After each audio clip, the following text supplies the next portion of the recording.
Our good friend Brad Boozer, Boozer's Jewelers here at 365 Sports. Now, Brad, people who watch and listen to our show know I'm a double-time customer for you, engagement ring and wedding band, and you guys do that great, but that's not all you do at Boozer's Jewelers. Absolutely, and I always like to say, it's a new year. It's a great way to start the year out. Go through your old jewelry. Go through your wife's jewelry box. Go through anything you're maybe not wearing, something that's broken, something that you're not using. We do a massive amount of custom work. We can take your old jewelry, old diamonds, old watches, and we can convert it into something special for you and make a one-of-a-kind piece of jewelry. And if that's not something you're interested in, a great thing is we can turn that into cash. So we buy gold, we buy diamonds, we'll buy Rolex watches, any kind of heirloom jewelry, anything that's maybe passed down to you. Boozer's Jewelers, where do they find you, Brad? We're at 1025 North Valley Mills Drive, right on the corner of Lake Air Drive and Valley Mills with the big clock on the corner. Bambi SQ, We're back, 365 Sports. Sorry about that. Appreciate your patience. Just kind of a gremlin in the system, and I hate him as much as you do. We're now joined by Jimmy Rogers, the head football coach, two-time national champion South Dakota State, joins us on 365 Sports with Paul Catalina, and I am David Smoke. Jimmy, thank you very much for your time. We're a kind of a coast-to-coast college football podcast, a live one every afternoon, and I love what you've done and the program when you were an assistant, now also as the head coach. What turned the corner for South Dakota State back, almost 7, 8, 10 years ago? Yeah, I think it's a bunch of guys that were committed to expecting to win a national championship, believing that they could win a national championship and working at it every day until it happened. But I think the program has continued to grow since I've been here for sure, and it's just maybe a different mindset that we can compete on the national stage, and it's taken years of heartache really to get over the hump. It's been consistent in our approach of learning from mistakes and staying at it, and the game of football is fickle, and you can have a great football team and the ball doesn't bounce your way sometimes, and you have to suffer some losses that maybe you shouldn't have if you didn't have a couple mistakes in that game or made a couple more plays. And over the last couple of years, it's been a belief, I would say, more than anything else, and in that developing relationships and creating a bond that is bigger than football, to allow our players to want to stay at SDSU and want to be a part of something special. So in the modern landscape of college football, which has gone crazy in the last 5 years, especially in the last 18 months, what does the FCS and schools like South Dakota State have to do so that they can remain competitive in the great football programs that they are? Yeah, I think nowadays so much of this is an arms race, with NOI and the collective, and we spend a lot of time with our players. A lot of people preach family, a lot of people, talk about culture, but I'd be curious to see what they do to actually create culture, because it's more than just breaking it down on words. It is actually putting it into action. And I think nowadays kids need to feel loved. They need to feel like they're more than just a number. We have a step-by-step process of how we develop our relationships here, and our staff does a great job of entrusting their own family into the lives of the student athletes that we have the opportunity to coach. And so when kids get approached on a huge deal, it's, are they willing to give up a piece of their family? Because that's what we really embody here. And I can tell you, if you knew how many players had six-figure deals to leave, it may be alarming of how many players have stayed. And I think largely due to that has everything to do with the relationships that are created here, and our staff's intentional everyday actions to make sure that these guys know that we love them. Jimmy, you've been a lifer there, except that you of course went to Florida Atlantic for a short time as a GA, but you've been there as a player, a hell of a player, and then, as I mentioned, for a long, long time on the staff, and now it's your program. Is culture built by the staff or by the players who lead the program? Yeah, I think it's everybody. I've been blessed to be a part of this program. When I got here, we were an average program, honestly. We had some success early, and I think it took getting over hard losses and continuing to stay consistent, figuring out ways on how to work, constantly evolving. I've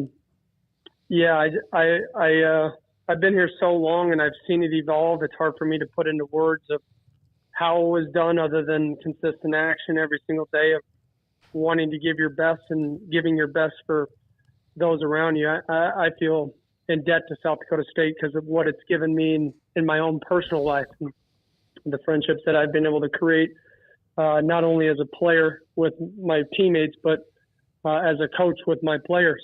This is a really unique place. People come to Brookings, South Dakota to play for South Dakota State. And when you get here and you can feel the community and you can feel the coaching staff and understanding that they really want what's best for you. I've worked with so many people here that have left this program and regret it. And I think they regret it because people think that the grass is always greener on the outside. And me as a person here, I've always just tried to be where my feet are at. And I know what this place is about. So for me, I don't know what gets much greener than this when you treat people the right way and you have a bunch of people really believing in a common goal and working towards that. I don't think you can put a price tag on that. Jimmy Rogers, the head football coach at South Dakota State, with us on 365 Sports. Coach, you have, a large majority of your team is from the Midwest, which is understandable. That's where your recruiting area. But you guys really do have a national recruiting base. You mentioned the culture and winning.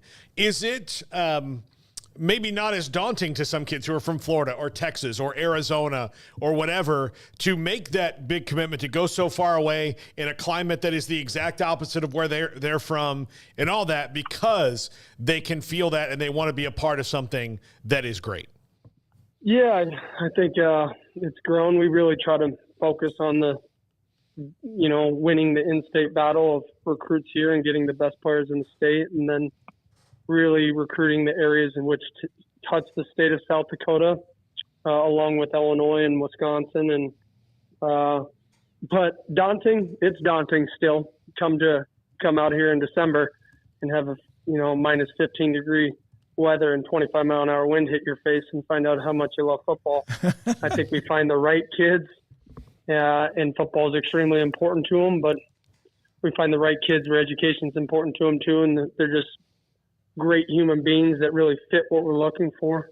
Not always 40-time height or weight or just the intangibles. It's who they are to the core. I can tell you now, I got an opportunity of a lifetime, and I'm in debt to this place because when I came out of high school, I didn't have any other place that believed in me to give me this opportunity to play Division I football, and I got it here.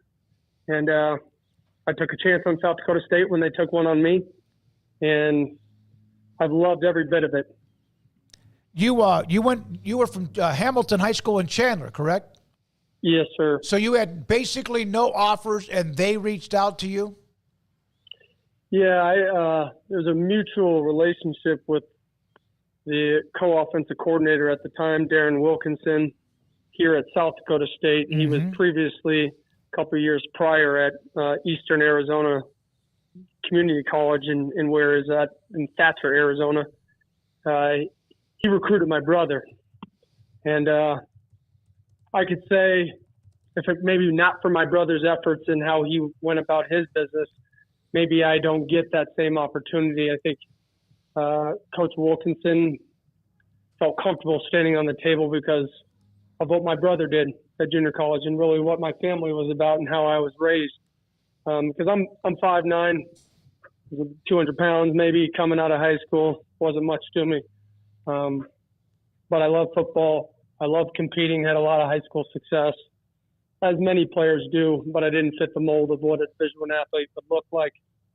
And I didn't take that for granted. I got this opportunity, and I just tried to maximize it while I was here and compete and give this school my best. And doing that, the school gave me so much in return, and I'm in debt to that. So you were a linebacker, and And sounds like a stocky dude at 5'9", 200. I mean, this is a tough kid right here. That's in the Sam Mills, Datwin, Zach Thomas kind of mold. You know what? I got brought in as a safety, and then it didn't take long to realize that I was too slow to play safety or couldn't keep in my back pedal in a deep half. So they moved me down, and that's what I felt comfortable at. I'll never forget the move that I made in the game that I made the move because of an injury of an upperclassman. He couldn't play in the game, and they asked me if I want to play linebacker on a Monday, and I really never looked back, and I stuck at that position. That has always been my passion. It's what I've coached, and defense in general has always been what I embody. Was one of the hardest conversations you have to have with a player the one where you can see that even though he wants to be a wide receiver, that he should be a corner, or that he wants to be a running back, that he should be a linebacker, and trying to convince them to do that because you get in your head of what you are because of what you played in high school, and then you get to the next level and things can change, but it's hard because you were probably pretty good at that position when you were in high school. Otherwise you wouldn't be playing for South Dakota State or someone. Yeah, I think it's probably harder now than it's ever been just because of the transfer portal. You know, a lot of kids, if they don't hear what they like, or they're not going to get the opportunity to do what maybe they deem as the best fit for them, they'll just jump in the portal. We're really transparent and honest with the student athletes that we recruit coming in. I want them to know that there's a vision for them. But yeah, I think it's nowadays on social media that surely gets much harder because, you know, everybody puts out their best, right? So they feel like the grass is greener elsewhere if it's not something that they want to hear. That's why we spend a lot of time in making sure that they're a team first player and somebody that's really about playing the game of football and, you know, not necessarily always self-gratification, because it takes a full team, staff, players, support staff to really buy in to maximize, you know, the overall goal of the season, which is to win a national championship and to reach a potential as a full team. The conference has some unbelievable tradition. A lot of it has started in the last 15 or 20 years with what you've done, what North Dakota State did. And now you have a 29-game winning streak. You're back-to-back national champions, 12 consecutive years in the playoffs. You also have what Western Kentucky chunked it around with their past. Northern Iowa has had some quality wins. Youngstown State was great before they moved up to FCS. What is the pride factor? And I could name some others, but what's the pride factor of this conference? Yeah, I think the Missouri Valley is extremely tough conference. I would compare it really to the SEC of Power 4 football.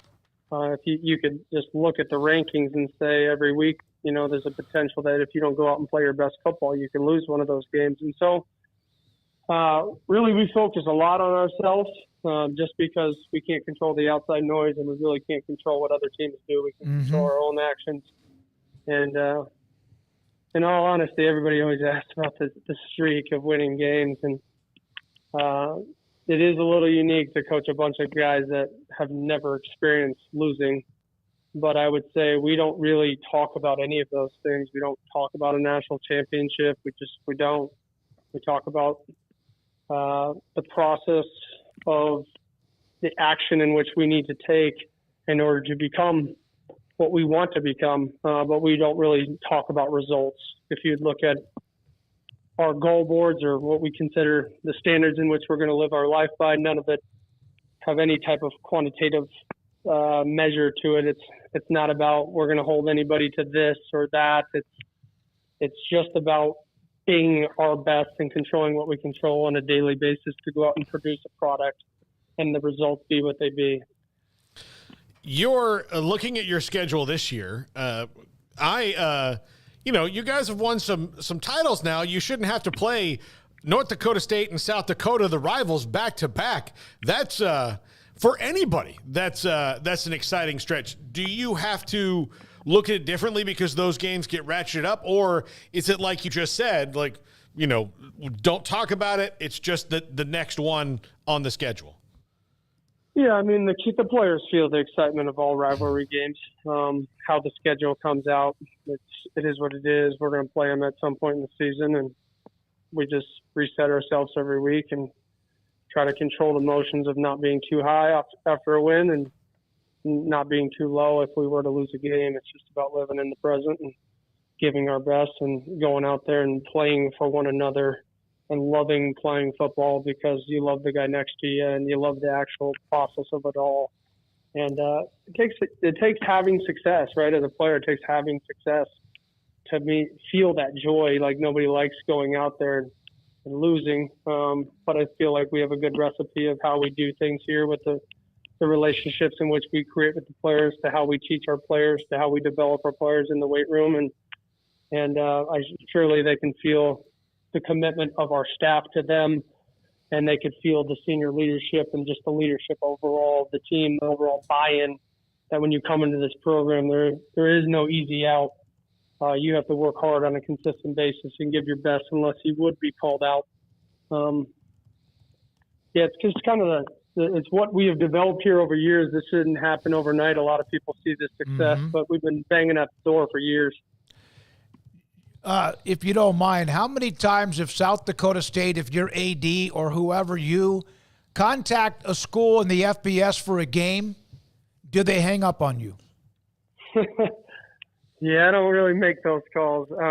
You'd have to ask our athletic directors. I know there's been numerous times where I think,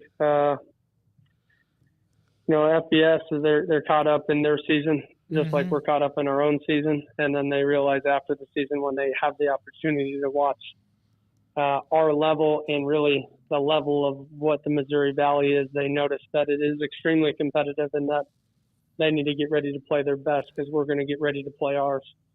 One more thing, Jimmy, and thanks for your time and, again, your patience from running a little bit late. So you have the playoff system, and it's not the one game like college used to just have the bowl game, and they would decide who were the national champions. Then they went to the BCS system. Then they went to the system of a championship game. Then they went to the playoff with 4. Now they're going to 12. Now they're starting to have what is a true playoff in a bracket. What are your suggestions for any school that has not been through that, because none of them have, about the grind, no matter how good you are, no matter how the draw might be favorable, but the grind of having to win as many as 4 games? Yeah, it's tough. I would say every week is its own season in the playoffs. Right? You lose and you go home. So resetting yourself after every single game is, it's critical, but you got to be able to handle the anxiety of, you don't just play one bowl game to win something, you play 4 of them. And for us last year, we played 15. We have an additional game on our schedule this year, and we'll play in hopes we play 16.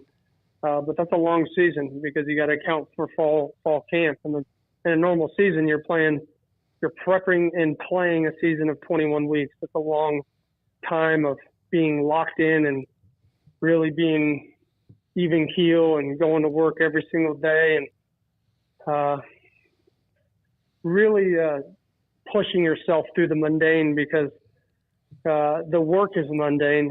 You get taught the same things over and over and over, and if you just take it for granted, you're taking the opportunity for granted. And so, I think it's a challenge for sure, because you have a whole another month of football, and when you get to the semifinals in FCS football, there's a break for Christmas break, so you don't play for 2.5 weeks. And that at our level is, going through Christmas while you see all the student population go home for Christmas break. And then we return right after Christmas and the students aren't here still. It's almost like you're working in the dark and nobody's there. Here it's, it could be blizzarding and you're walking from the dorms. There's just so many dynamics. You better love football. And because it is a grind and it is hard, but I don't think there's anything, everything that you want is usually on the opposite side of hard. It's not, the joy doesn't come from things that are easy. Thank you for being a part of the show, Jimmy. Good luck this year. Continued luck with the streak, but also creating that culture you mentioned and creating good young men. Congratulations on what you've done as a player, now an assistant, or as an assistant, and where you are taking over the program at South Dakota State with the Jackrabbits. Thanks for your time. Yeah, thank you. It was a pleasure being on. Yes, Thanks. sir. Good luck. That's a powerful team, man. And that conference I mentioned, we know what North Dakota State did 3 or 4 different times, had winning streaks of 30-plus, the national titles after national titles. Northern Iowa, Southern Illinois, Western, there's a lot of them that have been good, and some of them in and out. And now it's South Dakota State's turn with winning back-to-back national championships. They played, I want to say it was 2 years ago. I turned on one of their playoff games. I think it was a semifinal game. It was one of the most dominant physical games I've ever seen. Like where it wasn't like a blowout as far as the score goes, but watch them just absolutely old school maul the other team physically. And then by the fourth quarter, you could just see they had, even though the other team didn't know they'd quit yet, they had taken every bit of fight out of them. Which to me, I mean, making a team quit is glorious. Like I remember when clearly Texas quit against Baylor when Matt Rule beat them, like that team just gave up. But when you can make a team think they're trying and they're not, that's also a big deal. They did that. When they know that when your opponent knows that that they are on the edge of like they can't do this anymore, and sometimes you take their soul. We've seen that in different ways, one way or the other. When we come back, Ross Dellinger, the story from earlier today, we started off with it on the ACC and FSU and a mediation coming up next week. I want to say Chichi Rodriguez, who passed away at the age of 88. I was honored to be a part of some of those pro-ams in Tyler.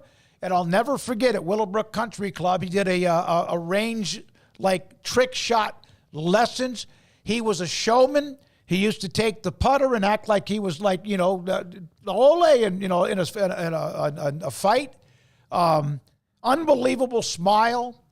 And one of the things, a guy like that sometimes you see all of the things he can do, and I mean the trick shots were silly good. He was also just a great golfer. He was really, really good as a golfer, passed away at the age of 88. God bless him, the World Golf Hall of Famer at the age of 88. When we come back, Ross Dellinger, Roger Wallace on UT, and more. Paul's Top 5. This is 365 Sports. TexasBeefHouse.com. I brought them up to start the show. I won 10 pounds of some special sirloin cuts from TexasBeefHouse.com with the live online auction that was going on Wednesday and Thursday. Ended a little bit after 6 o'clock last night. Got an alert that I had won. I think I ended up spending close to, like, let's say 175, 200 hours. I can't wait. I text Samantha. I said I won. And they'll send that to me sometime early next week. I'll get it. And these are really good, delicious Wagyu sirloins. There will be a steak auction the next time they do one, by the way. The steak auction is going to come up at the end of the month, August the 28th and 29th. You go to TexasBeefHouse.com for more information. Eventually, a box will pop up, take you to Bid on Beef when it's that time, shows the catalog of what they'll have available. But this will be a steak auction. The one they had on Wednesday and Thursday, where a lot of it was hamburger patties and a hamburger ground beef. But there were steaks, and there were tri-tips, and there were briskets and more. Great family, the Duval family, TexasBeefHouse.com. Ghost Hydration is a fully transparent, fully loaded, full-flavored hydration drink that we've all been waiting for. Ghost is caffeine-free with electrolytes, zero sugar, and low sodium that'll hydrate your body before, during, and after your workout. Consumer loved with authentic flavors, so grab and enjoy a Sour Patch Kids Blue Raspberry and Red Berry, along with the Kiwi Strawberry, Orange Squeeze, or Lemon Lime. Ghost Hydration can truly be used anytime. Remember, it's formulated for sports, but made for life.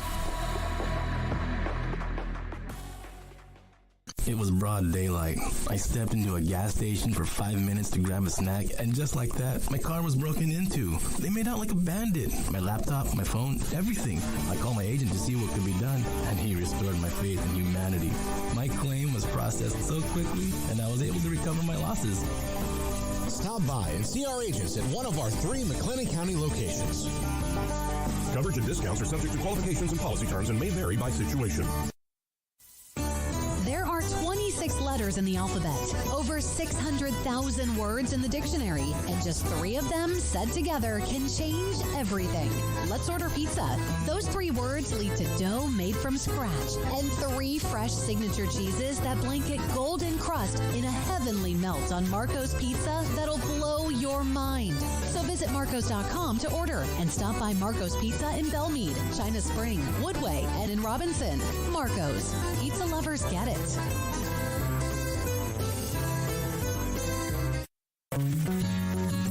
Established in 2007 and independently owned, Alliance Bank Central Texas is committed to helping families and businesses meet their financial goals. From their tellers to their board of directors, they know the importance of superior service and competitive products. Customers have confidence knowing that their financial needs are in good hands. It's your bank, Alliance Bank Central Texas, with 2 Waco locations, 4721 Bosque Boulevard and 191 Archway Drive on Highway 84, and at alliancebanktexas.com. Member FDIC and equal housing lender.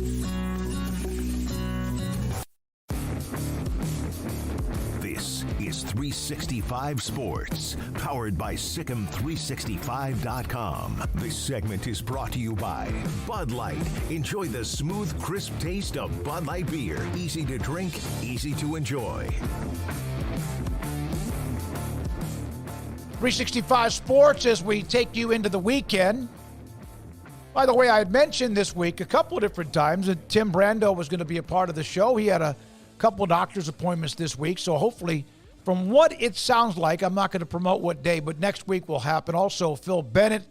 I don't know if I mentioned this on the show yesterday, but Zach Gelb from CBS Sports, national talk show host, he texted me earlier this week. He wants to come on with us like once a week on a Wednesday. So those are just some of the segments we will have, and coming up with football season, can't wait to have that available for us. And so wanting to let you know that also as we head into the weekend and look forward to what we have coming up. R.I.P. Chi-Chi from Bobby. Loved his putter. Saber, his sheath dance after he sank a long putt. He was classic. I was so fortunate to be on the range, that driving range, when he was doing a clinic. And he's one of those that could hit a golf ball, hit 2 balls at one time, simultaneously with an iron. And they would meet halfway about 30, 50 yards down the range. And he could make a ball. He and Trevino together on the driving range in a clinic, it's silly. It nuts about what they also can do. Old Barn Cat, go K-State. Am I sharing the taste and smell on the air on the steaks? No. I wish that would be nice. Remember the old days that they had smell-o-vision, or they talked about that? Not able to do that. No. Paxton, his celebrations were awesome. You're right, they were. Let's see here. A couple of others on Chi-Chi. I got one on my Twitter feed that Chi-Chi Rodriguez was the ultimate showman. And you're right, Smokey, that he also was a talented golfer that was overshadowed quite a bit sometimes because of his entertainment part, because of the way he had his hat. And he had those really like bright shirts that he wore. And then again, because he'd get his putter out after he'd make a putt and look like he was doing the saber roll. No Ross? No Ross yet. I'm sure he'll call back. It does make me wonder. Usually Ross picks up on like the second ring. And if he doesn't, then something's happening. So maybe something's happening. No, you're wishing something happened. Oh, my goodness. I know I text him. I'm doing this on the air. I hate tap dancing. It just pisses me off with that delay we had earlier. Okay, here we go. We just tried to call you. Tried to call. Very unprofessional for me to do that. No, we got to get to a segment. We'll have Roger Wallace, who's the color analyst with Craig Way for UT Football, joining us a little bit later on today in the show. By the way, did I see Metal jump today in the chat room? The day after we already had? Yeah. Maybe a guest, Greg Gaston on Memphis. He can go back and watch it. That's or you could start listening and watching us every day. Ross Dellinger, Yahoo Sports, as busy as anyone is and can be when it comes to all the crazy in college football. Ross, thanks for your time. Appreciate it. So What's the deal with the mediation, and what does this actually mean, you think, with the ACC and Florida State? Well, don't look too much into it. There's the judge in the case going on in the state of Florida, because there are obviously two separate lawsuits between Florida State and the ACC, one in North Carolina, the ACC's home, and one in Florida. In the Florida lawsuit, back in April, the judge that is presiding over that suit basically ordered the two parties, the ACC and FSU, to mediate. I think gave them a deadline, I believe like 4 months, 3 or 4 months. They needed to at least attempt to mediate to try to resolve the issue. And they are scheduled to do that next week, I think a week or two before the deadline arrives. And mediation, is not there's no guarantee in mediation that you'll reach a settlement or any kind of resolution. There'll be a neutral mediator who both sides have chosen, and that mediator is not a judge or even an arbitrator. They won't decide the case or outcome. They'll just encourage each side to work toward a resolution. So I wouldn't read too much into it. Just 3 weeks ago, we heard Jim Phillips say pretty strongly that he has no interest in settling, and that they will fight and continue to fight Florida State. But you never know what can happen, when parties get into a room and start mediation, and that will begin next week. Ross, do you think that you mentioned something at the end of the article of that, they have ESPN and the ACC are having talks about the television deal, which ESPN can opt out of in February if they so choose. But if they, say, got more money out of ESPN, if ESPN decided, look, we're going to eventually have to pay for FSU and Clemson anyway, if they go to a different league, we might as well try to head this off of the pass and give more money to the ACC. Is there a chance, I think Clemson would be amenable to staying, is there a chance Florida State would stay? Yeah, I don't know. They certainly have. Florida State has publicly, approached this a little differently than Clemson, right? And some others. They've been, if you listen to their board members and even the school president at board meetings, you'll hear officials that do not want to be in the ACC. So I'm not sure if they agree to some. If there is a increase in the value of the contract, and say Florida State and Clemson get a bigger share, which by the way would mean other schools' shares would not be as big, and the other schools would have to agree to that, which is hard to see happening. But if that were to happen, you never know. It's possible, but there's probably a long way before that happens. I'm not exactly sure why ESPN would increase the value of the deal, especially when ESPN has just given the ACC $600 million in additional shares for the expansion of the three teams, Stanford, Cal, and SMU. Of course, the ACC is doing with those shares something a little different than just giving them to those three schools. Stanford is taking a partial share, Cal is taking a partial share, and SMU is taking no share for 9 years. And that money, leftover money, is going into a success initiative pool that can awards teams based on football success, and could award some pretty big money. As much as $20 to $25 million if you go all the way and compete or win the national championship in football. So pretty significant money there. So already you would think that might be an enticement for the Florida States and Clemson's to stay. But then again, when you listen to them, specifically Florida State, it sure sounds like they've made up their mind. The problem is there may be an issue of where they go if they do get out. Ross, what were your thoughts today, Michigan, with the announcement that Jim Harbaugh will be an honorary captain for their opening game against Fresno State after earlier this week the news about him now being in a 4-year show cause? Yeah, it's quite interesting that Michigan would decide to bring back Jim Harbaugh. It would be a normal, circumstance. I think it would be fairly normal and kind of understandable for a school to bring back a coach who led them to a national championship a year after he left and went to the NFL.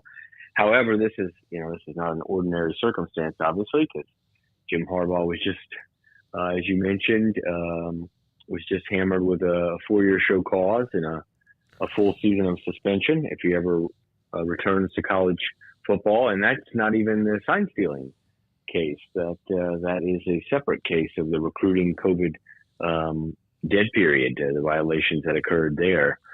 So, it is things like this that probably get folks around college athletics that aren't wearing maize and blue pretty fired up, including those in Indianapolis, the NCAA headquarters. I'm sure they're not too pleased. Ross, we're getting close to the actual season, which I don't know if there might be anybody more excited about that than you, since you've recorded on so much legalese over the last 8 months since the season ended. Is there a team out there that you've seen or heard some things about that you think people are sleeping on? Well, I don't know if people are sleeping on these teams, but certainly they're not, highly ranked or anything. And one comes to mind is Virginia Tech. They bring back a lot of people that had great transfer portal season. And then you look at some others that like Iowa, ranked 25th in the country. They have a new offensive coordinator. They return a lot. Their defense is going to be good. Cade McNamara at quarterback returns. With Tim Lester of offensive coordinator, they're supposed to be a little more open. It'll be interesting to see that happen. In the Big 12, I think you look at a couple of teams like in Arizona, quarterback's back, incredible electric player, new coach, but he really Brennan really preserved a lot of that team that we saw win a lot of games last year. So that should be interesting. Their first year, obviously, in the Big 12. And Kansas, right, where they can keep the quarterback, Daniels, quarterback, healthy. You would think they can maybe do a little damage there. And then, a third team, I actually just got back from a visit to the West Virginia campus, and I think they're pretty excited about the team they have and the staff they have, and big opener against Penn State at home in West Virginia, and they got a chance to start things off on a good foot. So those stick out as some teams that maybe a lot of people aren't buzzing about, but that could contend for a playoff spot. When the discussion came about, and you were all over it throughout, was the settlement, the House versus the NCAA. There was the thought that could end up like eliminating lawsuits. That is not the case, is it? Well, it depends who you listen to. There certainly is. There are avenues for further legal issues, even with the House settlement. I think if you speak to those at the NCAA and those within college athletics, they'll acknowledge that look, this doesn't solve everything, and that's why they're back up here in D.C. In fact, a few of them, I think, are coming in next week to meet on Capitol Hill and try to encourage lawmakers to what they call codify the settlement. Yeah, basically, it's kind of like a granting of rights by Congress to protect the NCAA from carrying out some of these settlement terms. So they still may need congressional intervention to really completely avoid further legal entanglements. That still, even if every congressman that they wanted to get elected that would side with them would get elected, which we know isn't going to happen, it still seems like unlikely that Congress is really even motivated to do anything but show that they've heard about it. Maybe, yeah. I mean, look, it's been 5 years of this, and we've had, I think, 12 congressional hearings on college athlete legislation. We've had about, I think, a dozen or more bills introduced, and probably dozens of trips from college commissioners up here to the Hill. And all of that has resulted in one singular bill that has passed through committee, which is the first step of probably 5-7 steps in passing. So, and that bill, by the way, passed committee, but has not yet been introduced on the floor. And I've been told not to expect it to be introduced on the floor of the House anytime soon. We'll see. That could change, but we haven't had a lot of movement in 5 years, so I'm not so sure that we will have movement in the future. I will say this is probably one of the more consequential elections in college sports history, because I think if you talk to college administrators, they will tell you they need a Republican-controlled Senate. In Ted Cruz, if the Republicans do take the Senate, which right now the Democrats have by basically one spot, and the Republicans are projected to retake the Senate, Ted Cruz would probably be the Commerce Committee chairman. I mean, the Commerce Committee controls college athletic legislation, a lot of this stuff, and so there's a better chance if that happens that something could move. But again, in the past, we haven't seen a whole lot of that, even with a Republican House, and even years ago with the Republican White House. Ross, did you see any of the back and forth today with Deion and a couple of reporters at the press conference? I just saw that in the last hour. I did. I don't know what the backstory is to that, but the initial reaction that I had to something like that is just kind of head scratching. I just don't get this, and I'm sure obviously Deion was hurt by something that CBS reported or wrote at some point, and so he decided not to answer a question from that outlet. It's just it's better sometimes for these coaches not to cause a scene, and I never understand why they choose to do that and why they choose to obviously let things kind of get under their skin and fester instead of just kind of pushing it aside and forgetting about it and moving on. But you know what? Deion can do whatever he wants to do, and obviously he decided to take the approach he did. Yeah, the one was a columnist from the Denver Post, Sean Keeler, who's been pretty rough on them in the program, whatever. The other one was a local CBS reporter, and it was a CBS, I think, national type poll or story about who was ranked among the worst coaches, and Deion was near the bottom. And it was a local guy that has nothing to do with, of course, the national brand. But hopefully that they wasted press conference time. But at the same time, there's people who are pro-Deion are going to love it. Those who don't are not going to understand it. And I think they should be able to figure that out. Ross, football season, as Paul said, around the corner. It's been a crazy 3 or 4 years. So much has changed. How much, and that doesn't mean there won't be stories, but how much do you look forward to just games being played? Well, you know what I got to do before games are played? I've got 3 weeks. I've got to start learning where all the players are. Yeah. You know, they're moving around so much, and you're so bogged down in the off season with all the sports business and off the field related issues that I've got to start learning. But I'm certainly excited. I mean, arguably, this is the most anticipated college football season, perhaps in the modern era. You've got an expanded playoff, and realignment has brought brand new conferences and conference membership and huge matchups week in and week out. Going to be pretty fun. So here's what I think we should do as a group of media. At Media Days, we should start a game show of where is this guy now, and just put people up on stage and have a host and go, all right, where is this guy now? Yeah. And if you get it right, you get a point. If you don't, you're out, or the next guy comes up, and we just learn it that way. That could be fun.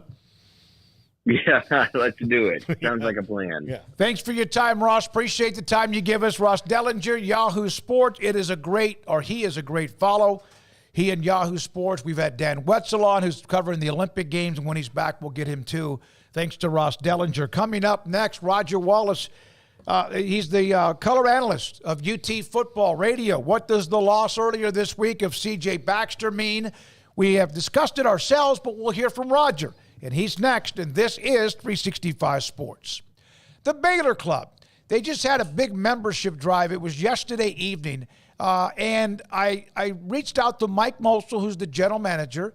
They had a very successful evening. I think even at some point, it was in the afternoon, they had signed up 300 new members to the Baylor Club. They had the hospitality, they had the amenities, they had the great food, and even there was live entertainment, so I'm happy for them on that. The Baylor Club can also be the destination of where you go and have a meal prior to when Baylor plays at a football game right there in that same location at McLean Stadium.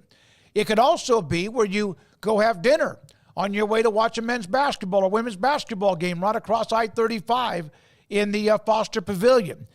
Also, they have weddings, milestones, business meetings, gatherings, birthdays. The Academic All-Stars program that we do every year, honoring 20 elite student athletes in Central Texas, we host our banquet at the Baylor Club. And let me tell you, the setup and the view is fantastic. The food is great. The service is great. And it is something I hope we always will be inside of that location. You can go to Baylor Club Linktree for more information. Say yes today to be a part of the Baylor Club. And there are other perks involved, including, of course, even really good golf at some of those particular outlets that are connected to the Baylor Club. The Baylor Club, a luxury and unwind, a chance to relax and have great food inside McLean Stadium off I-35 in Waco. Celebrate American quality and value during the Red, White, and Blue sales tag event at Richard Carr. Drive the best. Get professional-grade power and first-class interior in a GMC Sierra. Qualified buyers save $9,000 on all 2024 GMC Sierra SLT models in stock with qualified trade-in. Military and first responders save an extra $500. Plus, find Red, White, and Blue savings tags on vehicles all over the lot. Drive home American quality and value during our Red, White, and Blue sales tag event at Richard Carr GMC. Richard Carr. They have the truck for you. At Ideal MRI, we feel blessed to be part of the Waco community. We're a small family business here in Central Texas. At times like this, the cost of healthcare has never been more important. And unfortunately, significant illnesses and injuries still occur. And that's why Ideal MRI is open and here to serve you through this difficult time. So if you need an MRI, ask your doctor about Ideal MRI. You can schedule online in minutes at idealmri.com or call 833-IDEAL-MRI.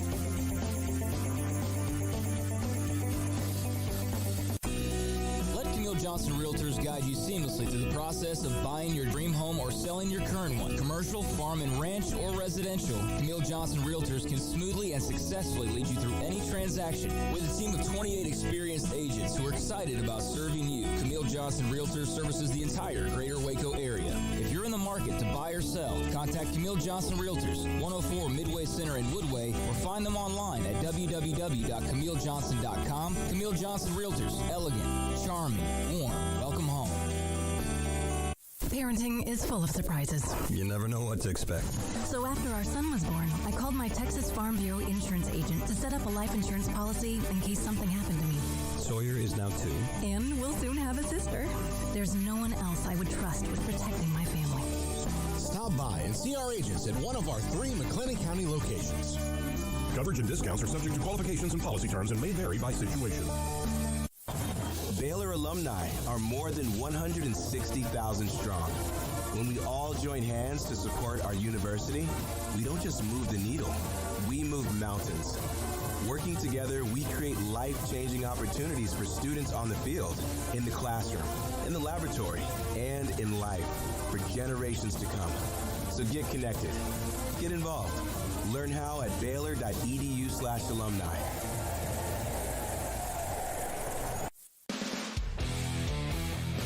This is 365 Sports, powered by Sikkim365.com. The 5 o'clock hour is sponsored by Edward Jones Investments with financial advisor Ben Erlinson, who'll navigate you through today's financial climate.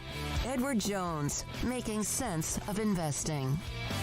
Now here's David Smoke and Paul Catalina. Here we go, 365 Sports. Paul, top 5 around the corner. We take you to the weekend. And Roger Wallace, television in Austin, and also a color analyst with Craig Way and UT Football on their flagship radio broadcast. Raj, great to have you on. Appreciate your time.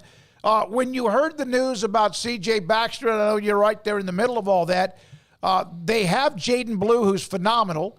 They're always going to have somebody in that depth chart at running back, but how much of a blow is it immediately? Yeah, it's a blow because obviously if he's the best, and most people think he is, you're right about Blue. He adds a gear that nobody else on this roster has at running back. But I guess if you're going to lose somebody, unless you can afford to wait till the end of the season, then you still have 3 weeks of camp left to kind of figure out the running back room and the rotation. But it's a big blow because he was going to trot out there first against Colorado State. He did, in fact, against Rice, and he got hurt in that game. So he only played or started in 6 games last year. But it's a big loss, no doubt. But if their offensive line's as good as they think it is, then they should be able to somewhat plug and play at running back. Roger, what have you seen from Trey Wisner? Most recently of DeSoto High School, but originally a Waco Connolly superstar. Yeah, and he's a kid that earned his scholarship on special teams, fearless. Mm-hmm. And these backs have learned, and they learned from Jonathan Brooks. And they've learned from Roshan Johnson and Bijan Robinson. Now, Bijan didn't have to be patient, but he's a pretty good voice. And then to see Jonathan Brooks wait his turn and then be the first running back drafted despite the fact that he blew out his knee, I think they believe in this formula, and they believe in not only Sark but Tashard Choice. And Sark really likes Wisner. Again, we haven't seen him much with the football, but we've seen him on special teams, and we know what he's willing to do to make an impact regardless of where in the game. Trey Wisner against Baylor last year on a kick return came down and blew up somebody on a return. And that's what also will turn on the NFL scouts down the road. They love that here's a running back with his body. He's playing fearless and reckless abandon. And we saw him. He is so incredibly explosive. All right. So the last year, it was for the first time in a long time that they met the expectations, which are always higher than most, and it was a tough decade. Roger, what does that mean as far as this year, as far as not just the 1 year, then go back to 7 or 8 wins, and this team is loaded? What does it mean for them to carry that momentum? Yeah, I mean, now not only do you have the top 5 finish and a top 5 preseason ranking, but they're ranked second highest ranked team in the SEC. So, you talk about a plan of if you could draw up a perfect run up from the time that the story broke in 2021 until now, Texas seems to have found that.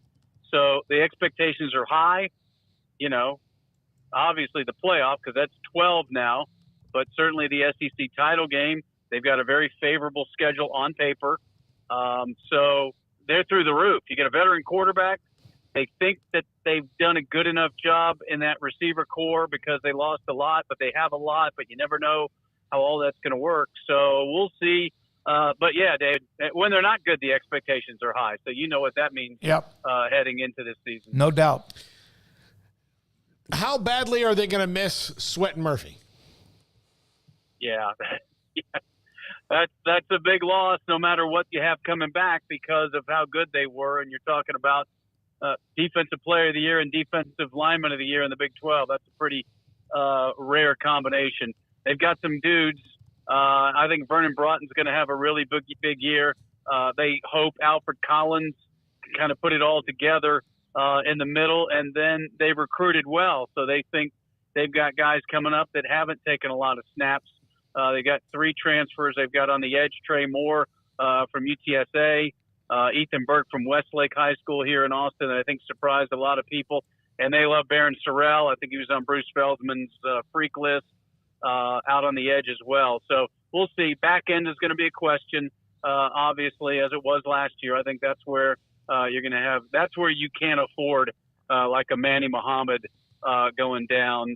That would be a huge loss at corner. I'm not trying to compare Burke to Grant Wistrom and a couple of the guys that back when Nebraska had their dominant teams, but he plays like one of them, and maybe he's going to be a good pro.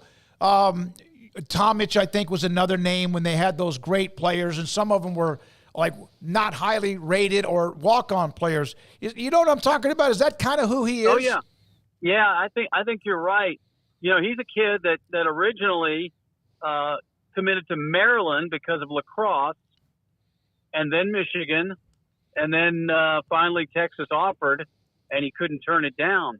And the other thing is they've got a guy behind him, Colton Vosick, also from Westlake, that there was some thought, okay, you get Burke, you got a better chance of landing Vosick, which they did. So, yes, I agree. He's pretty slender. He's gotten a little thicker, but you're right. He was a pleasant surprise last year with the numbers that he put up. All right, so obviously, Sark, we had him on, I think it was 2022 Big 12 Media Days in Arlington. And it's one thing to say you're changing the culture, one thing to need to change the culture, and there's another thing to actually it does happen. We had the South Dakota State coach on. We like to get some national programs, whatever level, and they were talking about the culture. In your opinion, was it Sark and his staff that changed the culture, or the players within the program that changed the culture? Yeah, I would say both, but I would put it at the top of the chart with Sark and his staff, and I think he runs an NFL style program that's adapted to college, and I think that's why he's been successful, because he had those years in Atlanta, he had the years with Nick Saban, and he had the mighty fall with the situation at Washington and USC. So you put all that together, and I think that is this is the end result of a guy that is so appreciative of the second chance, knows that not only has he gotten a second chance, but, at the University of Texas, and then he's a really good offensive mind, and he's improved the defense every year, and he brought Gary Patterson in after that first year when the defense struggled under Pete Kwiatkowski, and that helped. And so I just think it's a combination of a lot of things. Bijan Robinson, I think that guy was a culture guy that helped the entire team. So, but I would say Sark, because that was a big flyer they took on firing Tom Herman after just winning a bowl game and navigating through that COVID season because they kind of had a different 30,000 foot view of everything. And then lo and behold, 6 months later, the announcement that they're going to the SEC. And oh, by the way, you've got a guy that hasn't been a head coach in the SEC, but he's been a top assistant to maybe the greatest head coach in the SEC. I got a couple questions from the chat room here for you, Roger. One is Silas Bolden returning kicks, and are Anthony Hill and Jahdae Barron playing different positions than they were before? Yeah, Anthony Hill was on the outside last year. He's more comfortable inside. In fact, a funny exchange with the defensive coordinator, Pete Kwiatkowski. He said he told Anthony Hill last year he's a heck of a football player, but not a very good linebacker. And Anthony Hill responded by I know that. I knew I was going to make a lot of mistakes, but I was going to do it fast. And now he's moved inside. He's going to assume that Jalen Ford role. So that's his more comfortable position. I think Barron's going to stick at that star position, and he is such a unsung weapon and hero of this defense. And the fact that he came back for another year really solidifies the leadership portion of that defense, because Jalen Ford was a big-time leader. Murphy and Sweat in their own way. Before that, Coburn. So yes, I think Barron's going to be at that star, and I think Hill will move inside. Roger, you're appreciate a lot of the things you do, and also the time you give us when you can. Is there somebody outside of, and a lot of the players they have are highly thought of, ranked, whatever, and some of them coming back are really damn good too. Is there an unsung type name that just maybe every once in a while it kind of catches your attention? Well, the one that keeps jumping out that, I would have said, David, 2 weeks ago, my breakout guy was going to be Blue, but that's not right. Absolutely, he can't be the breakout. He's got to be the guy. But Gunnar Helms is a guy that comes to mind. The tight end who waited behind Jatavian Sanders doesn't possess the same skill set as Sanders, but he's going to get more chances. And a guy named Juan Davis, who you talk about a guy gutting it out. He's in his third year at Texas from Alabama, and he hasn't sniffed significant productive playing time, and he's still here. So you've got two former Alabama tight ends, and he and Nyblack. So I would think that if Juan Davis is ever going to get a chance to sit, but I would say Helm at the tight end, just because he's a guy that is going to touch the football, so he might jump out and go, oh, they've got that weapon as well. All right. Somebody, Paxton, is a huge UT fan, said there's a scrimmage. Is it tomorrow? Is that right? Yeah, they'll obviously it's closed up, buttoned up, but tomorrow they'll do 2 Saturdays, and that's obviously pretty key because that's the closest thing they get to a preseason game, and they kind of go through the game day routine and make it as real as they can. Last thing, I don't know if I've ever asked you this question. When the story broke 3 summers ago, and it was Texas, Oklahoma headed to the SEC, at that specific time, Texas was still kind of in a wilderness. What was your initial reaction when you said, or when you heard they were headed to the SEC? Well, you're an old TV guy, David. Oh, yeah. So you know exactly what was going through my mind. And that was, this day just fell on its ear. Yeah. Everything you had scheduled was done. Yeah. Dude, I'm at lunch, going to work after lunch, after coming off vacation. So I hadn't been in. I was on vacation. And then the Brent Zwerneman tweet hit, and I am in disbelief of what I'm reading. And from there, it was, you and I worked together when Jerry Jones bought the Cowboys. Yep.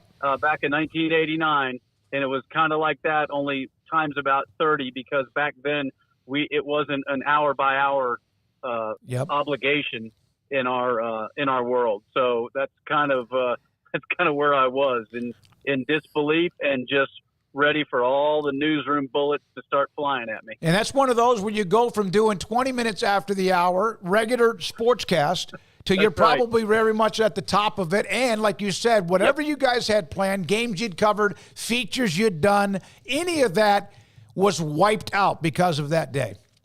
Wiped out for that day. And for a long time. Nowadays, and the thing, and I know you guys can appreciate that too, is the faster they get out in front of it, the easier our job is, obviously, because we aren't chasing our tail. But it did take a little bit for them to get out in front of it. And so it is constant. And now you do a 4 o'clock, a 5 o'clock, a 6 o'clock, a 9 o'clock, and a 10 o'clock newscast.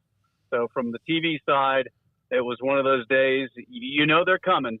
You don't know what's going to be the topic, but they're coming. And that was one of those days. And it's not like I remember like it was yesterday about 12:30 p.m., July 21st, 2021.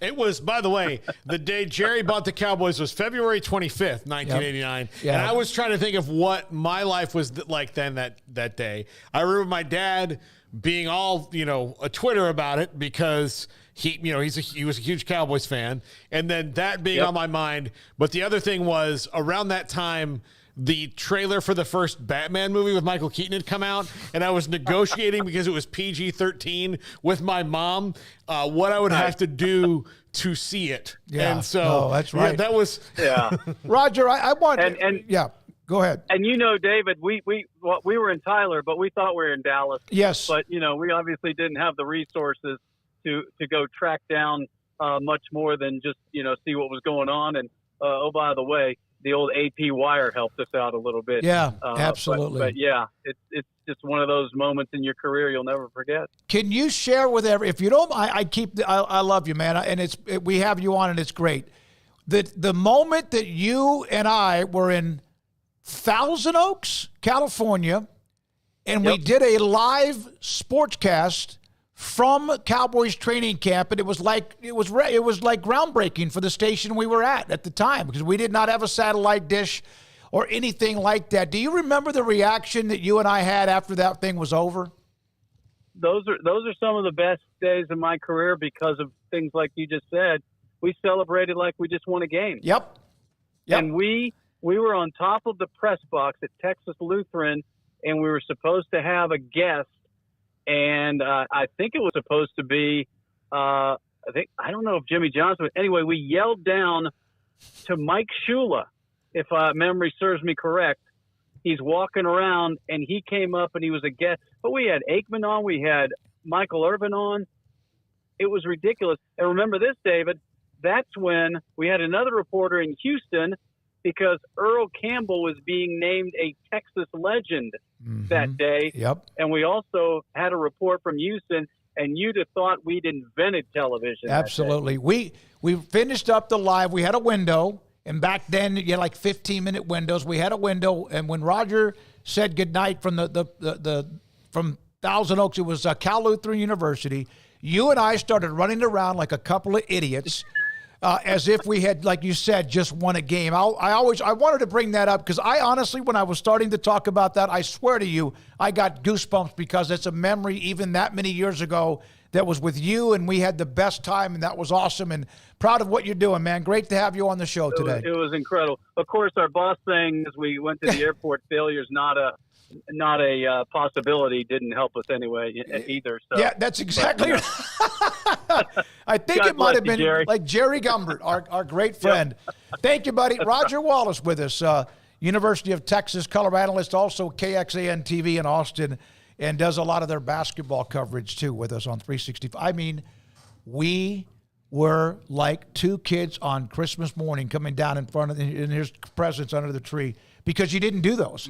Like Channel 8, Channel 4, 5, whatever in Dallas, you just didn't, it's not like now where everything's, can be like what we do every day, even if we get like a gremlin. It was earth-shattering for us. It was like groundbreaking for us, and we did that. And we were two idiots running around at what would have been 8:30, 8:20 or so, California time after that live. And you're right, we had Aikman, Aikman, and Shula comes up and does the segment with us because we were supposed to have somebody else, and it was awesome. Just like, and I handled it well when somebody wasn't ready, like I did today when the Gremlins hit. You know what? I'm very proud of the positive steps you've taken. I am too. Yeah, I think there was, and I don't want to rat your past out, but there was a time. Please go ahead. But there was a time where what happened today, which is minor based on some other things that have happened, but would have triggered a meltdown that would have made me want you to go home. Yeah, you guys have sent me home before, and we still have scars for that. But chicks dig scars. I didn't learn this from Hanson, and he tried to help me learn this. I want to share this story. So covering the Byron Nelson. And he's off to the side, and I was going to do a quick interview with him. And he had a player on, an interview with, it would have been not Norman, it would have been Fred Couples. And he had Couples there to do a live hit there from the Nelson. It was at Las Colinas, the Four Seasons. And he was going to do a little 5 or 6 o'clock, 2 or 3 minute interview done. He sits down in that little director's chair, interviews there, they're ready to go. They go, live tease, go to the break. Come back, there's nothing. Like the signal's gone. Like the live truck, for whatever, something happened. And he's sitting there, and I've seen him melt down a few times, but he took the mic, took off he had the hand mic, reached over, laid it on the other director's chair, said, no, okay, and walked away. And I'll never forget asking him, how did you do that? Because, you have couples, and even though they'll have couples, and I've done Norman and couples and Trevino, it's not like that. And he's like, what am I going to do about it? It wasn't on. I'm ready. I had everything we had ready. And it didn't work out. And I should have learned that. I can never have learned. I can't, like today when somebody said, Smokey, it happened. No, it can't happen. We cannot have technical mistakes. But I know that's stupid and ridiculous type expectations. It does drive me crazy. The first thing I think about when we get our signal crossed or we lose it or the gremlins is our audience. And they take it better than I do. All right, a little trip down memory lane for a lot of you that don't know the history with Roger. He and I worked together at Channel 7 KLTV in Tyler back in the 80s before he moved on to do some other things eventually in Austin. When we come back, Paul Catalina wrapping up the week of top fives. Baylor fan engagement. Doug Furch is a great friend of us. We've known Doug for quite some time. He runs, and it's changed the name over the years, but it's the Baylor fan engagement or Baylor alumni engagement. What they do. For example, let's say you live in Salt Lake City, which we have a very large audience there. Oklahoma City, Orlando. Let's say you're going to have a Baylor alumni watch party with it for a football game in your city or for a basketball game eventually down the road when they're playing in the tournament. They will help you with this. They also have tailgating during pregame, leading up to the games at home. They'll have tailgating even on road games, and so you can go to their website, the Baylor Alumni Engagement, and get more information. But they also can help you with a watch party even though they're not there, helping you get in touch with other alums, exes, etc., so that you could have something pretty cool at a restaurant or a sports bar or wherever it might be. They work to connect you with alums at the Baylor Alumni Engagement, and Doug Furch helping you connect.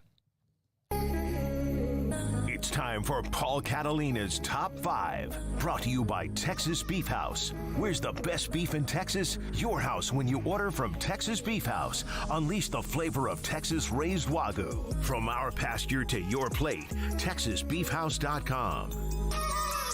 Welcome into Paul Catalina's Top 5, Top 25 defenses, wrapping it up today. Of course, brought to you by Texas Beef House. Go to TexasBeefHouse.com, use promo code 365sports. You'll save 10% off of your order. Let's dive in right away. I'm sure you're anxious to see who it is. Dan Lanning in Oregon at number 5. This team will be maybe slanting more towards the offensive side, but they're not going to give up a lot of points either.